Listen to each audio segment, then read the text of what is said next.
Hey everyone, Ryan here, and welcome to my review of the LEGO Star Wars Summer 2024 AHSOKA Tano'S Duel on Peridea, or the set with Thrawn. It's set number 75385, and it includes 378 pieces, plus Thrawn. Couple of potential problems though. This set cost $55, and opted to include a Night Trooper over Captain Enoch, so we'll get into why I think that happened a little bit later in the video. But first, I want to talk about how much I like the box art on this set. I really love having Thrawn's Star Destroyer looming above the build here. Taking a peek at the back, Thrawn's Star Destroyer is gone, and it highlights a couple of the main play features on the set. I suppose I knew what I was getting into, but as I unboxed this set, the sticker sheet fell out, and boy, are there a lot of stickers in this set. It's not a good thing. The only thing I have to say now is that while you're building it, take special care to make sure you line the stickers up properly, and ideally, I would do that by putting the plates down on the build and then placing the stickers down with the plates down already. That way you can have a really good visual of how it's supposed to be.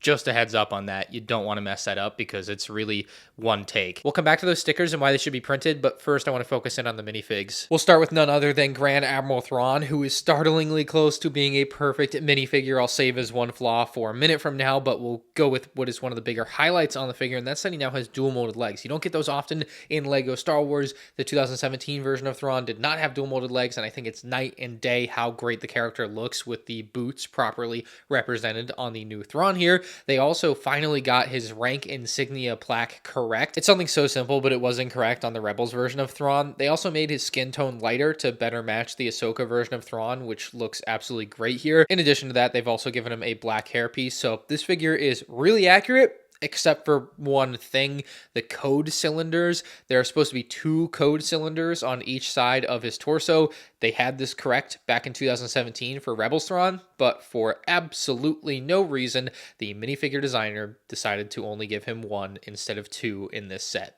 I just don't get it. We could have had a perfect figure, and we don't. It's still a very good figure. I still like him very much, but there's a question to be asked there, and we'll never get an answer. We were this close. Last thing, I thought Rebels Thrawn would have a spot in my heart forever, but the more I've looked at these two side by side, the more I really like the Ahsoka one more. I don't think it's just the dual molded legs either. We could give old Thrawn dual molded legs. I don't think that brings him up to snuff. So I think this new figure is very good outside of the code cylinders. Next we have the Night Trooper, and this is a really good looking figure as it's got some metallic gold markings on it, so it kind of shines back in the light. I also really like the red bandages over what is otherwise like the normal Stormtrooper armor. And then a big surprise to me is that they gave him kind of a zombified face underneath. Definitely expected just a plain black head, but yeah, it definitely gives the character more character. The only problem with this minifigure is what he isn't, and that is Captain Enoch. Now there's 2 reasons LEGO Star Wars didn't include Enoch in this set. One, they didn't know about him in time, but that can't be right here because this set is releasing about a year after the release of the Ahsoka show. So they had ample time leading up to the release of the show and past the release of the show to prepare that figure. Obviously, the rest of the set is perfectly accurate to that scene. There's no way they didn't know about Enoch in time. The real reason they probably didn't include him is money. It's all about the money with LEGO Star Wars these days, it seems, and they are trying to squeeze out every penny, and it would have cost them more money to make a new mold for Enoch's helmet. So, I mean, that's the answer to me. Enoch was definitely needed here, and he's not here, so that's going to knock this set down a tier. Next is Morgan Elsbeth, and I think this is a fantastic figure, especially with the updated facial markings on her on both sides of the head. And she does also have the Blade of Talzin. It does reuse the Darksaber mold, but in a translucent green color, which honestly looks pretty cool. It also does have a unique style hilt. I've never seen LEGO Star Wars put a stud on the bottom of a hilt, and I imagine it was added because the hilt is actually longer than a normal lightsaber hilt, and I think they wanted to differentiate this from actually being a lightsaber. So interesting design idea there. Just should have molded it instead. Would have looked a lot better. Here we've got Ahsoka in a new outfit, generally very good looking with some nice continuous prints. You can see that one little bit going from the torso to the waist to the legs. Always like pointing that out. I like the arm printing on this character. It's always great to get arm printing. However, this figure would have massively benefited from dual molded arms where the top half is orange and the bottom half is white, because in the show she's wearing something completely around her arm. And I just feel like that could have been represented so well here with dual molded arms, but it's not. And it doesn't look bad as is, certainly, but I'm just looking at a way it could have been so much better. Kind of like how old Thrawn didn't look bad, but now he looks so much better. Same idea with the Ahsoka having dual molded arms here.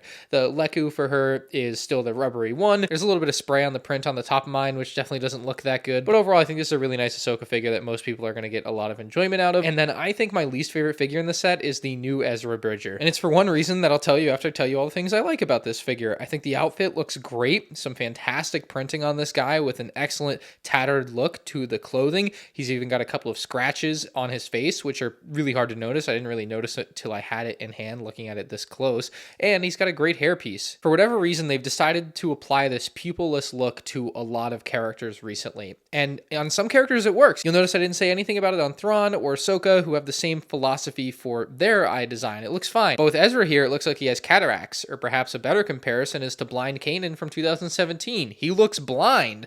Like, that's what that type of eye design is supposed to communicate, but now they're just applying it all over the place. Like, it just doesn't make any sense. So I really don't like that, because it'll take a figure like this that is otherwise fantastic and just make it look so off. We were Captain Enoch away from going 5 for 5 on the minifigure choices in this set, and it does kind of burn a little bit that they definitely did it because it would have been a little bit more expensive, and the set's already very expensive at $55 for what it is. So it's a tough thing to grapple, because you always have that desire of wanting a Grand Admiral Thrawn or the new Ahsoka or the new Ezra, but at the same time, you know, you're kind of getting gypped somewhere. But it's build time, because that's where the bulk of the cost of this set probably came from. Price and stickers aside, I think this build is a really neat idea and actually was pretty well executed. We'll get back to the stickers though.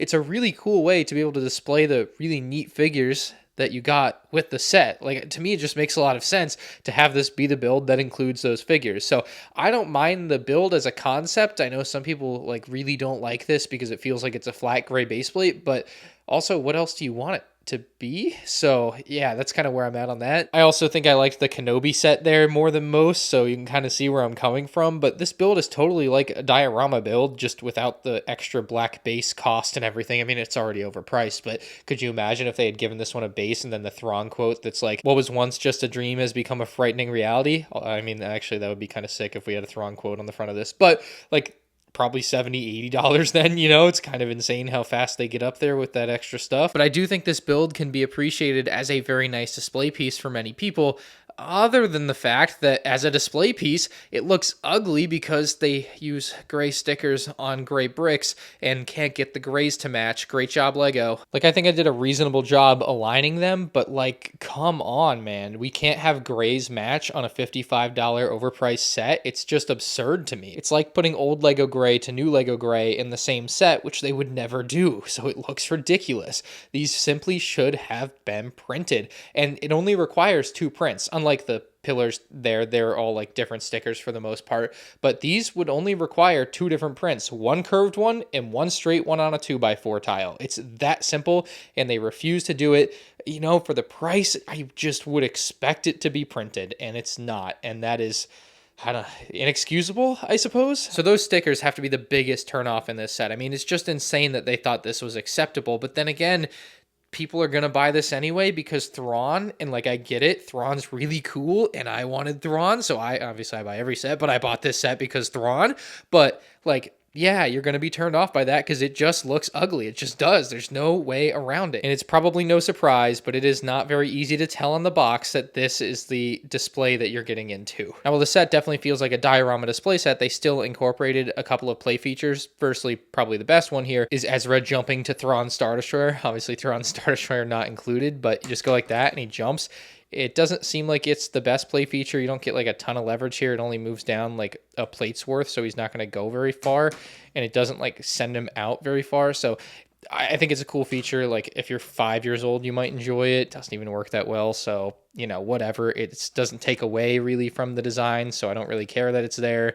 But at the same time, like, how much does that add? To me, it just feels much more realistic. If you were young, you would just run and pretend to jump. I don't know. We can also reenact some of the lightsaber battles. So we'll take our Ezra, throw him on there. Maybe take Ahsoka, throw her over here, and Morgan Elsbeth can go in the middle. And so with the middle circle here, you have to spin it by hand, but it works very well. And then with the ones on the end here, there's a whole little system built underneath the top here where you can actually just spin these little things on the end and it'll spin them. It makes a lot of noise when you do it, which is a little bit annoying, and they just move in like small increments. So you can't like spin it and it'll just keep spinning. I think my biggest issue with this is like, you would think you would want to be able to have one person hold this or one person hold this and then fight together, right? But you can't do that because it also fights with the one in the middle, and the one in the middle doesn't have a thing, which is good because it looks a lot better on the front without having one of these sticking out. And these are generally hidden from the design. You can't even really see them that well, which is good. They should be. So I don't know, just interesting. It's a play feature. It works as you would expect it. It also importantly doesn't make the whole floor look too bad, and you can see they've done a really great job minimizing to almost zero some of the gaps in the build, even though they're building at different angles. Always love stuff like that. Honestly, the worst part of this, outside of the stickers, it's got to be blue sticking through. Like, what are we doing? Just use gray under there. You know, it's like, just use a gray brick or a gray plate. It's all about making the build easier, I guess. But like, I don't know. Does it need to be that easy? You know what I mean? Like, it would just look better if it was gray instead of blue there. It's also one of those things you can just change yourself, but you shouldn't have to for $55. Here's a quick shot of the underside, because that might be interesting to you. And lastly, there we have the full display potential of the dual Peridea set. I think it looks pretty neat when occupied by minifigures. Just those stickers are so ugly. It just sucks. $55, man. It's a shame. There's a lot of things to really like about this set, and there's unfortunately quite a few things to not like about this set. I think the box makes it look so perfect, and then you discover the sticker sheet and the facade falls apart. I mean, $55 was already too expensive on this, just eyeballing it anyway. You kind of knew that, but it could be forgiven if like the quality was there, but it's not. And that's like so disappointing to me as a huge Lego Star Wars fan. And obviously I love Thrawn as well. So like, I think for Thrawn, if you've always wanted Thrawn, like this set makes sense, but it's a set you might be begrudgingly buying or waiting to try to buy on sale or on clearance. You know what I mean? $55 is just a lot of money for this. It feels and looks to me like a $40 set, but that just doesn't seem to be the world of Lego that we are living in 2024. So I find it hard to rate this set because I have so many conflicting feelings. I think I'm somewhere around an 8 out of 10, and with a set like this, I'm not even mad. I'm just disappointed at this point. So let me know your thoughts on it in the comments below. Hit the like button if you enjoyed this review, and you can check out more summer 2024 Lego Star Wars set reviews on the end screen now.